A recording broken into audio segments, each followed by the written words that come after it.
Hello friends, मैं जयदीप कुशवाहा आप सभी का जैम क्लास में स्वागत करता हूं।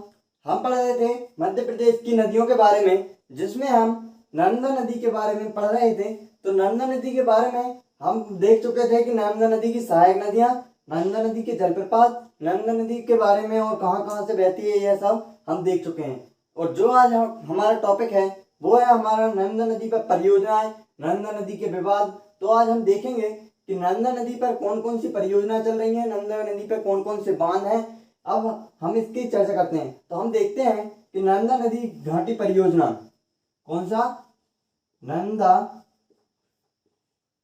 नदी घाटी परियोजना।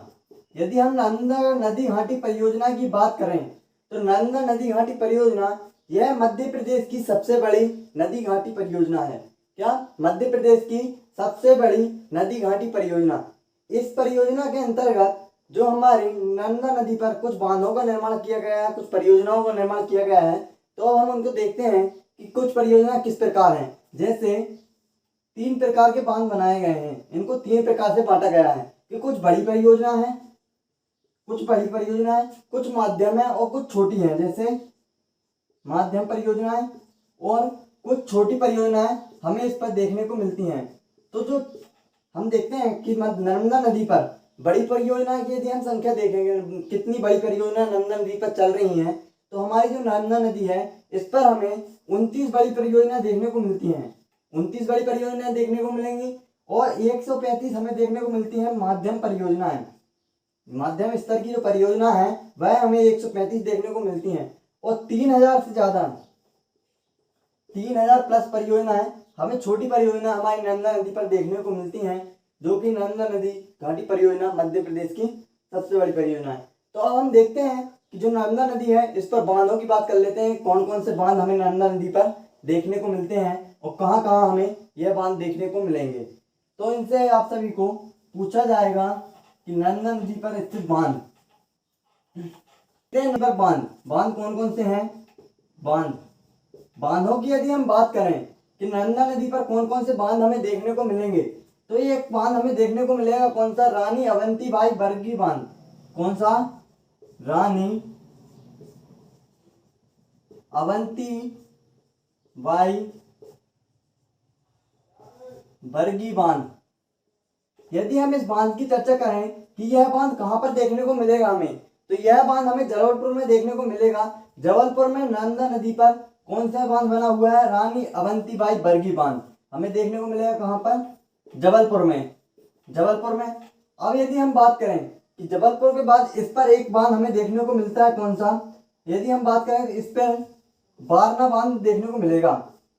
बारना बांध, तो बारना बांध कहाँ है? बारना बांध है रायसेन में और किस नदी पर है?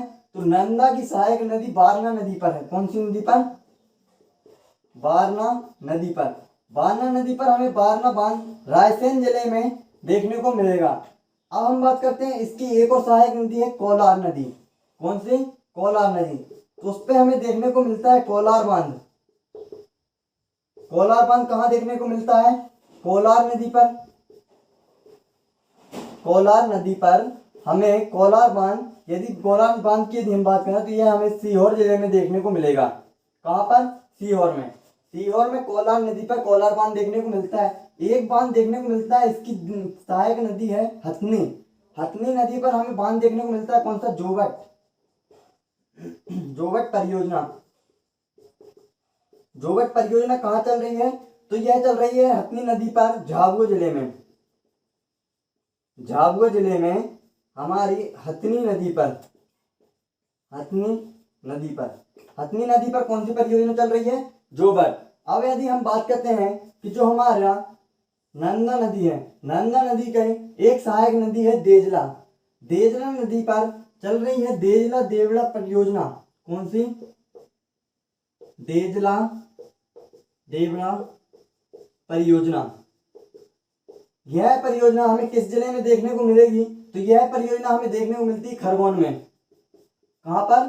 खरगोन में हमें देजला देवड़ा परियोजना देखने को मिलती है। कौन सी नदी पर? देजला नदी। देजला नदी पर खरगोन जिले में देजला देवड़ा परियोजना देखने को मिलती है। अब हम देखते हैं कि जो नर्मदा नदी पर नर्मदा नदी पर हमारे खंडवा जिले में मानधार बांध देखने को मिलेगा। कौन सा? मानधार बांध जो कि हमें देखने को मिलेगा नर्मदा नदी पर। नर्मदा नदी पर देखने को मिलेगा कौन से जिले में? खंडवा में। खंडवा में हमें देखने को मिलेगा मानधार बांध। यदि हम बात करें कि एक और बांध जो अवंतीबाई बरगी बांध है, एक बांध देखने को मिलेगा अवंती, जो हमारा एक बांध देखने को मिलता है कौन सा? बरगी अपवर्तन बांध। कौन सा? बरगी अपवर्तन बांध। यदि इस बांध की बात करें तो यह बांध भी हमें देखने को मिलेगा कहाँ? जबलपुर में, नर्मदा नदी पर। जबलपुर में नर्मदा नदी पर हमें देखने को मिलता है कौन सा? बरगी अपवर्तन बांध और रानी अवंतीबाई बरगी बांध। अब हम देखते हैं नर्मदा नदी की एक सहायक नदी है थावर। थावर नदी पर देखने को मिलता है हमें थावर बांध। कौन सा? थावर बांध किस नदी पर है? थावर नदी पर, जो कि नर्मदा की सहायक है। थावर नदी की यदि हम बात करें तो यह हमें किस जिले में देखने को मिलेगा यह बांध? तो हमें देखने को मिलता है यह बांध हमारे मंडला में। मंडला में देखने को मिलेगा हमें थावर बांध, बरगी अपवर्तन बांध हमने देखे ये बांध। अभी एक बांध और देखने को मिलेगा हमें खंडवा जिले में। कौन सा? हमें देखने को मिलेगा खरगोन में। खरगोन में देखने को मिलेगा हमें महेश्वर बांध। महेश्वर बांध कहाँ पे देखने को मिलेगा? खरगोन जिले में, नर्मदा नदी पर। खंडवा की यदि हम बात करें, खंडवा में एक और बांध हमें देखने को मिलेगा कौन सा?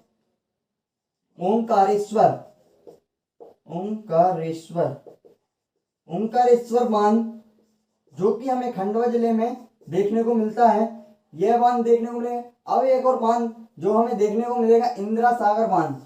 कौन सा? इंदिरा सागर बांध। यदि इसकी हम बात करें, इंदिरा सागर हमें कहां पर देखने को मिलेगा?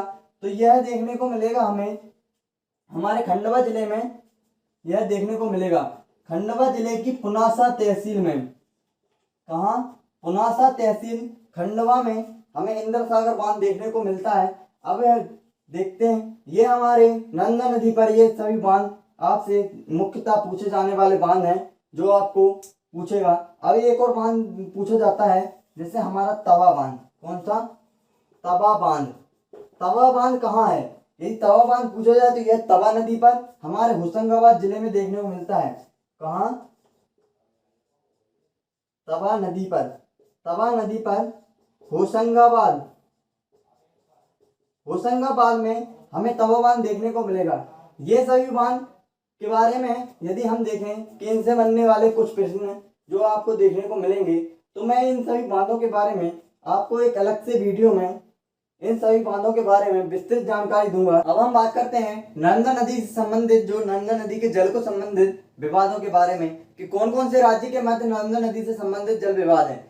कि यदि हम देखें कि नर्मदा नदी से संबंधित जल विवाद, यदि विवाद की बात करें कि कौन कौन से राज्य हैं जिनके मध्य नर्मदा नदी के जल को लेकर विवाद चल रहा है, तो पहला तो हमारा मध्य प्रदेश, हमारा राजस्थान, हमारा गुजरात और हमारा महाराष्ट्र। तो ये चार राज्य जिनके मध्य नर्मदा नदी के जल को लेकर विवाद चल रहा है, वो है कि नर्मदा नदी के जल विवाद कौन कौन से राज्यों के मध्य चल रहा है। अब इनके विवादों को सुलझाने के लिए एक अभिकरण की स्थापना की गई। कौन सा अभिकरण बनाया गया? नर्मदा जल विवाद अभिकरण। कौन सा? नर्मदा जल विवाद अभिकरण। यदि हम इस अभिकरण की बात करें तो इस अभिकरण का गठन कब किया गया? तो इस अभिकरण का गठन किया गया था 6 अक्टूबर 1965 को। 6 अक्टूबर 1965 को इस अभिकरण का जो है गठन किया गया। अब इस अभिकरण ने जांच की कि नर्मदा नदी का जल कितना है, तो कि 28 मिलियन एकड़ फुट। यदि इतने क्षेत्र में देखें तो इतने क्षेत्र में हमारी नर्मदा नदी का जो जल है वह फैला हुआ है कितने में, 28 मिलियन एकड़ फुट। यदि हम बात करें कि ये 28 मिलियन एकड़ फुट है, तो इसका विभाजन इस अभिकरण ने किस प्रकार दिया कि इसको जो विवाद है उसको सुलझाने के लिए इसने इसको बांटा है कुछ इस प्रकार कि जैसे 18.25 एकड़ फुट मिलियन एकड़ फुट। यदि हम देखें 18.25 मिलियन एकड़ फुट जो जल है वह किसे दिया जाएगा, हमारे मध्य प्रदेश को। यदि हम बात करें कि जो हमारा राजस्थान है उसे कितना दिया जाएगा, 0.5 एकड़ फुट, जो मिलियन एकड़ फुट, मिलियन एकड़ फुट, एकड़ फुट। तो यह कितना राजस्थान के हिस्से में राजस्थान को कितना दिया जाएगा, तो 0.5 मिलियन एकड़ फुट हमारे राजस्थान को दिया जाएगा। और यदि हम बात करें कि गुजरात को दिया जाएगा 9 मिलियन एकड़ फुट, 9 मिलियन एकड़ फुट। यदि हम देखें तो 9 मिलियन एकड़ फुट हमें दिया जाएगा किसको, गुजरात को। और यदि हम महाराष्ट्र की बात करें तो महाराष्ट्र को दिया जाएगा 0.25 मिलियन एकड़ फुट, मिलियन एकड़ फुट। तो ये इस प्रकार इस अभिकरण ने अपने जो विवाद को सुलझाने के लिए कुछ इस प्रकार जल का विभाजन किया। मध्य प्रदेश को कितना 18.5, राजस्थान को 0.5, गुजरात को 9 और हमारे जो महाराष्ट्र है उसे 0.25 दिया है। जल का विभाजन इस प्रकार किया है। यदि हम देखें तो इस जो नर्मदा नदी से संबंधित विवाद हैं, इन विवादों को सुलझाने के लिए कुछ समितियां बनाई गई, समितियों का गठन किया गया। तो आप सभी से पूछा जाएगा कि उन समितियों का गठन जो हुआ है वह कब कब हुआ, तो कौन सी समिति कब बनी, इसके बारे में हम देखते हैं। नर्मदा नदी के विवाद को, किसको, विवाद को सुलझाने के लिए एक समिति का गठन किया गया। कौन सी, खोसला समिति। अब यदि आपसे पूछा जाए कि समिति का गठन कब किया गया, समिति का गठन किया गया था हमारा 1964 में। 1964 में खोसला समिति का गठन किया गया। फिर बाद में किया गया किसका, हमारा नर्मदा जल विवाद न्यायाधिकरण। यदि पूछा जाए कि इसका गठन कब किया गया, तो इसका गठन हमारा 1989 के टाइम पर हमारे नर्मदा जल विवाद, जो नर्मदा जल विवाद न्यायाधिकरण है, इसका गठन किया गया। यदि पूछा जाए कि जो सैफुद्दीन सोच समिति केंद्र सरकार द्वारा भारत की केंद्र सरकार द्वारा नर्मदा जल का जो विवाद है उसे सुलझाने के लिए सैफुद्दीन सोच समिति का गठन किया गया। कौन सी, सैफुद्दीन सोच समिति। अब इस समिति का गठन किसने किया, केंद्र सरकार ने किया। और पूछा जाए कब किया, तो 2006 में इस समिति का गठन किया गया। अब पूछा जाएगा एक और, सुंगलू समिति का संबंध किससे है। यदि पूछा जाए सुंगलू समिति का संबंध किससे है, तो नर्मदा के जो जल विवाद है उसको सुलझाने के लिए और नर्मदा के जब जहाँ से बहती है उसको प्रवाहित होती है उसके क्षेत्र में जो आवास हैं उनके विस्थापन के लिए इस समिति का गठन किया गया। आवास के विस्थापन के लिए, विस्थापन की समस्या सुलझाने हेतु इस समिति का गठन कब किया गया, हमारे जो आवास की समस्या, विस्थापन की समस्या है उसे सुलझाने के लिए सुंगलू समिति का गठन किया गया। तो अब हम देखते हैं कि नर्मदा नदी के संरक्षण हेतु और नर्मदा नदी के शुद्धिकरण हेतु, नर्मदा नदी के संरक्षण और शुद्धिकरण के लिए हमने नमामि देवी नर्मदे सेवा यात्रा यह चलाई गई नर्मदा नदी के जल के संरक्षण हेतु, नर्मदा नदी के संरक्षण और नर्मदा नदी का जो जल है उसके शुद्धिकरण हेतु। किस लिए चलाई गई यह यात्रा हमारी, नमामि नर्मदे देवी सेवा यात्रा। एक तो संरक्षण, नर्मदा नदी का संरक्षण और नर्मदा के जल का शुद्धिकरण इस हेतु हमारी जो है नमामि देवी नर्मदे सेवा यात्रा चलाई गई। तो यदि इससे सेवा यात्रा की शुरुआत पूछी जाए कि स्टार्टिंग कहाँ से हुई, तो हमारे अमरकंटक से, अमरकंटक से, जहां से हमारी नर्मदा नदी का उद्गम होता है, वहां से इस सेवा यात्रा की शुरुआत हुई कितनी तारीख को? 11 दिसंबर 2016। 11 दिसंबर 2016 को इसका जो शुभारंभ किया वह हमारे शिवराज सिंह ने किया। किसने? शिवराज सिंह, हमारे मुख्यमंत्री शिवराज सिंह द्वारा इस यात्रा का प्रारंभ किया गया। और इस यात्रा में यह जाती है और यह इसका समापन नरेंद्र मोदी द्वारा किया गया। हमारे प्रधानमंत्री नरेंद्र मोदी द्वारा इस सेवा यात्रा का जो है समापन किया गया। तो यह कब किया गया? 15 मई 2017।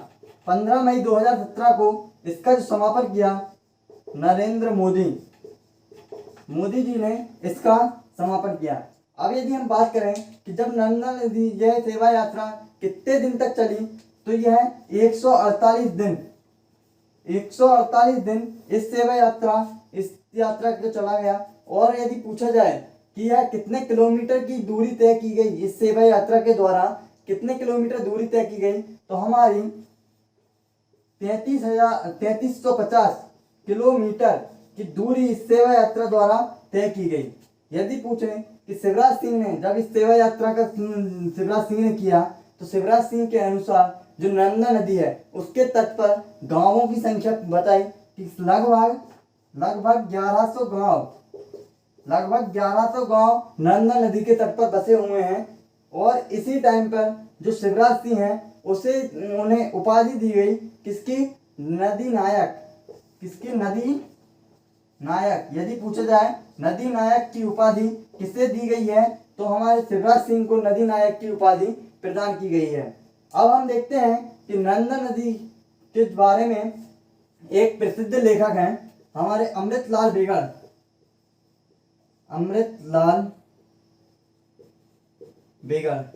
यदि हम अमृतलाल बेगड़ की बात करें तो ये गुजराती और हिंदी के प्रसिद्ध लेखक हैं। तो इन्होंने नर्मदा नदी के ऊपर बहुत सी पुस्तकें लिखी हैं, जैसे नर्मदा तुम कितनी सुंदर हो, सौंदर्यदायिनी नर्मदा, तीरे तीरे नर्मदा, इनकी रचना है। और इनको बोलते हैं हम नर्मदा पुत्र के नाम से जाना जाता है। अमृतलाल बेगड़ को बोलते हैं नर्मदा पुत्र। तो इस प्रकार हमने देखा कि नर्मदा नदी से संबंधित सभी क्वेश्चनों को लगभग हमने डिस्कस कर चुके हैं। तो अब जो हमारे नदियों वाला चैप्टर है, तो उसमें जो हमारी प्रसिद्ध नदियां थी, जो बड़ी बड़ी नदियां थी, उनका यहाँ पर हमारा खत्म होती हैं। और जो छोटी नदियों के बारे में कुछ जानकारी है वो मेरे अगले वीडियो में मैं आप सभी को देने वाला हूँ। तो उनके बारे में हम अगले वीडियो में बात करेंगे। यदि वीडियो पसंद आता है तो लाइक करें, शेयर करें और सब्सक्राइब करें। Thank you.